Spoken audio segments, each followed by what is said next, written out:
Welcome to the Voice of UK News Updates. अरब नुमाइंदा दी voice of UK गजा की पट्टी में 13 इसराइली हमलों में कम अज कम 176 फलस्तीनी शहीद और 260 जख्मी हो गए। वजारत सेहत के तर्जुमान अशरफ अलकदरा ने एक प्रेस कॉन्फ्रेंस में बताया कि 7 अक्टूबर को इसराइल के साथ जंग शुरू होने के बाद से 21,978 अफराद शहीद और 60,000 अफराद जख्मी हो चुके हैं। वजारत सेहत के मुताबिक शुमाली गजा की पट्टी में जबीले के मगरिब में वाक़े बीर अल-लजा के इलाके पर इसराइली फ़िज़ाई हमले में कम अज कम 6 अफराद शहीद हो गए। गजा में अल-मगाज़ी पना गुज़ीन कैंप के एक घर पर इसराइल की बमबारी में शुहदा की तादाद 15 हो गई है।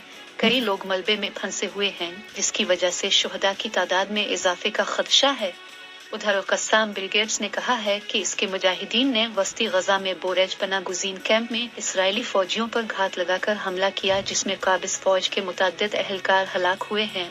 अल-कस्साम ब्रिगेड के तर्जुमान अबू उबैदा का कहना है कि गुज़िश्ता 4 दिनों में 71 इसराइली फौजी गाड़ियों को मुकम्मल जुज़वी तौर पर तबाह किया है। हमलों में 16 सहयूनी फौजियों की हलाकत हुई है। फ़लस्तीनी कैदियों की सोसाइटी के मुताबिक इसराइली फोर्सेस ने मकबूजा मगरिबी किनारे में 32 फ़लस्तीनियों को गिरफ्तार कर लिया है।